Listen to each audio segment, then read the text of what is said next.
மருதமணியை தூக்குறதுக்கு ஒரு 4 பேர் வாங்க. தலைவா தலைவா தலைவா, இவளை என்ன பண்ணுவோம்? என்ன வேணாலும் பண்ணு. பிகர் சூப்பர் பிகர் வச்சிருக்கீங்க. செம பிகர் தலைவா. ஐயோ தம்பி தலைவா வாங்க. சொல்லுங்க தலைவா. உண்மையிலே இன்னைக்கு உனக்கு தான் நன்றி சொல்லணும். நான் ஏன் தலைவா? உண்மையிலே நான் இங்க மாட்டேன்னு சொன்னேன். தம்பி இது வரைக்கும் நானும் தம்பியை பார்த்ததில்ல, தம்பி என்னையும் பார்த்ததில்ல உண்மையிலேயே. ஆனால் நம்ம வீரவாண்டிபுரத்துக்கு 7 மணி வரைக்கும் மாட்டேன்னு தான் சொன்னேன். நான் உண்மையிலேயே இங்கே வர்றதாக இருந்திருந்தா நான் வீடியோ போட்டிருப்பேன், கூட்டமெல்லாம் அங்கே வந்திருப்பாங்க. தம்பி வந்தோடனேயே மருதமணி வர சொல்லுறீங்க. முதல்லையே இந்த தொல்லையில் தான் இருக்கேன் நான். மருதமணி வர சொல்லு கடைசியில் நீ நாடகமே நடிக்க விடாம ஆக்க பார்க்குறீங்க. என் பொழப்ப கெடுக்கிறதுக்குன்னு எதுக்குடா என்னை வர சொன்னீங்க? இங்கே வந்து என்ன நான் பிடிச்சி தள்ள போகிறேன். தம்பி மேடை இன்னைக்கு தம்பி எனக்கு அடிக்க வாய்ப்பு கொடுத்ததுக்கு தம்பிக்கிட்ட அப்படிலாம் கிடையாது. உண்மையிலே ஒரு நடிகன் உள்ள இருக்கும்போது, ஒரு நடிகை இங்க வந்திருக்கும் போது உள்ள இருக்கவங்களை வர சொல்லுன்னு சொல்லக்கூடாது. நானும் மேடைக்கு சொல்லி என் உலையிலவே வாய வைக்கிறீங்க.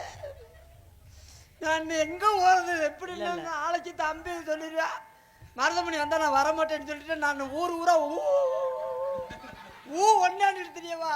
இல்லை அதெல்லாம் கிடையாது. உண்மையிலேயே அன்னை மருதமணி அண்ணனு நான் இன்னைக்கு எனக்கு ஒரு சந்திக்கிற ஒரு வாய்ப்பை ஏற்படுத்தி கொடுத்திய நம்ம கிராமத்தார்களுக்கு முதல்ல மனமார்ந்த நன்றி. ஏன்னா நான் நிறைய யூடியூப் சேனலில் நான் பார்த்துருக்கேன். இவர் போன ஒரு நடிகரெல்லாம் சந்திக்க முடியாது. ஏன்னா இவரை வந்து நான் சின்ன வயசுலேருந்தே பார்த்துருக்கேன். வீரபாண்டிய கட்டபொம்மன் நாடகத்தில் நிறைய கேரக்டர்லாம் பண்ணுவார். அப்போ இருந்தே எனக்கு தெரியும். அப்போ இருந்து நான் பார்த்துக்கிட்டு இருக்கேன்.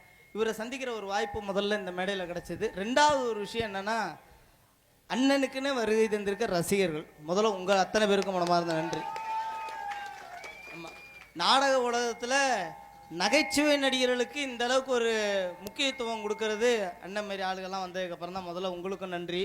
உனக்கு தான் தம்பி நான் நன்றி சொல்கிறோம். 2 பேரும் நன்றி சொல்லிக்கிட்டே இருந்தோம். எங்களுக்கு மாலை அணித்து மரியாதை செலுத்திய இந்த வீரவாண்டியபுரம் கிராமத்தார்களுக்கும், விழா கமிட்டியாளர்களுக்கும், கட்டிட தொழிலாளர்களுக்கும், தேவேந்திரகுல இளைஞர் நற்பணி மன்றத்தார்களுக்கும் என் சார்பாகவும் எனக்கு இங்கே நடிப்பதற்கு வாய்ப்பு கொடுத்த எனது அருமை தம்பி மனோகரன், நாடக அமைப்பாளர் அப்பா காசி அவர்கள் சார்பாகவும், உண்மையிலே என்னை இவ்வளவு உலகி என்னை உலகமெங்கும் அறிமுகப்படுத்தி யாருன்னு சொன்னால், முதல்ல நான் அந்த வள்ளியர்மன் கட்டபொம்மன் நாடகத்தை விட்டு வள்ளியர்மன் நாடகத்துக்கு வரமாட்டேன்னு சொன்னவனை வம்பா கூப்பிட்டு வந்து வானே நீ வெளியில் வந்தாலே மக்கள் திருச்சுறாங்க அப்படின்னு சொன்னது எனது அன்பு தம்பி காடமங்கலம் முருகன் தான். நான் மாட்டேன்னு சொன்னேன். இந்த நாடகத்துக்கு வரலப்பா, கட்டபொம்மன் நாடகத்தில் நான் ராஜா மாதிரி இருந்தவன், அந்த நாடகமே நடிச்சா போதும் அப்படின்னு சொன்னவனே இந்த வள்ளியர்மன் நாடகத்துக்கு இந்த உலகம் மூலம் அறிமுகப்படுத்தியது எனது அருமை தம்பி காடமங்கலம் முருகன் தான். தம்பி பொம்பளை வச்சு ஏதாவது வேலை பார்ப்போமா? ஐயா தலைவா நீ சொல்லு தலைவா, என்ன வேலை பண்ணலான்னு மட்டும் சொல்லு தலைவா. எனக்கு கூட்டி விடுறியா? இவ்வளவு தூரம் பெருமைப்படுத்தும் போதே நினைச்சேன் தலைவா, இவளை நீ எப்படி கூப்பிட்டாலும் வந்துருவா. அப்படி வரக்கூடாது. ஏன் தலைவா? கூப்பிட்டா மாட்டேன்னு சொன்னாதான் நம்மளுக்கு ஒரு உணர்ச்சி கிடைக்கும். இவளை வேணா நீ கூப்பிட்டுப்பா. ஐயோ நான் கூப்பிடல தம்பி, அது உன்னோட ஆளு. நான் வரவும் மாட்டேன். அப்படிலாம் கிடையாது, இது உங்கள் சொத்து. தம்பி தலைவெல்லாம் சொல்லாதண்ணா, அண்ணன் நீ தம்பி. இங்க நான் என்ன சொல்றேன், இந்த இடத்துல நீ தான் தலைவா. அப்படியா? ஆமா. நீ எத்தனை கிழவிய ரேப் பண்ணிருப்ப எனக்கு தெரியாதா? அதையுமா விட்டு வைக்கல.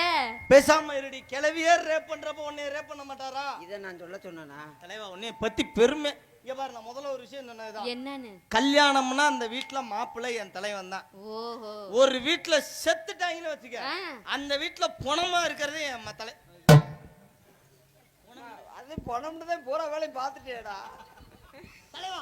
இவளை வச்சு இப்ப என்ன பண்ணுவோம் சொல்லு தலைவா. வியாபாரம் பாப்போமா? பண்ணு தலைவா, பண்ணு தலைவா. நான் வெள்ளரிக்கை வியாபாரம் பாக்குறேன். நீ என்ன பண்ற? நான் இழந்த பழம். இழந்த பழம் தான். என்ன சொன்னங்கிற? இழந்த பழம் தான். ஒரு ஓலுக்கு எவ்வளவு? ஒரு உலக்கா?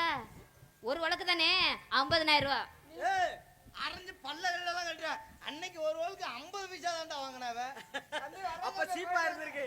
தலைவா இங்க வா தலைவா. என்ன தலைவா நீ பாட்டே கிளம்பிட்ட? அது 50,000 சொல்றது, நான் 50 தான் கூட வழியில வந்துடுறேன். வெளியில ரேட் அப்படிதான். பார்க்கத்தே முடியும். ஏய் அங்க டவர் பீஸ் போய் கிடக்குது. இந்த பழத்தை பார்க்கத்தே முடியும். தலைவா நான் பாக்குறேன் நீ இறந்த பழத்தை சூப்ப சொல்றியா? என்னமோ கோயிலுக்கு மாலை போடலாம்னு நினைச்சேன். ஏன்னா இறந்த பழத்தை சூப்ப சொல்றாரா? நீ பண்ணு பாப்பா வேலை பார்த்த. இறந்த பழம் இறந்த பழம் இறந்த பழம் இது சக்கா சந்த பழம் இது தென்னாக இறந்த பழம் இது வந்த பழம் இது பழம் இத்தனைய பேத்துக்கிட்ட இறந்த பழம் பாத்தியா இத்தனைய பேத்துக்கிட்ட இறந்த பழம் பாத்தியா கைக்கு கிடக்கமா குடிச்சிட்டுனா வாட்டமா ஒரு கணக்கு வாங்கலையே இறந்த பழம் ஒரு கணக்கு வாங்கலையே இறந்த பழம் அம்மா பொடி கணக்கு வாங்கலையே இறந்த பழம் அம்மா பாட்டி கணக்கு வாங்கலையே இறந்த பழம் இறந்த பழம் இறந்த பழம் இறந்த பழம் பார்த்தாலும் பார்த்திருக்கேன், பல பேர்த்த பார்த்திருக்கேன்,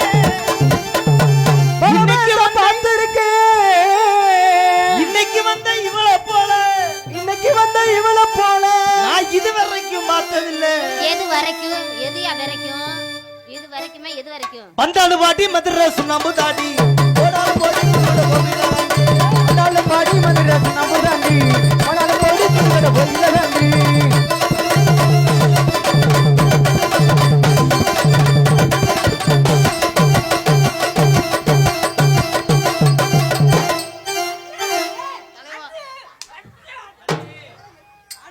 எதையா பிடிச்சு அடிக்க சொல்ற? ஐயோ தலைவனுக்கு வெறி வந்துருச்சு. என்னையெல்லாம் விட்டு பாரு தலைவா, இப்ப அதே ஆட்டது நீ யாரு? பந்தாடு பாட்டி மதுரை போனாலும் போடி உன்னோட கோவிலா தாண்டி. பாரு பாரு ஆ, அவன் வந்தாலும் வாடில போக கூடாது சரி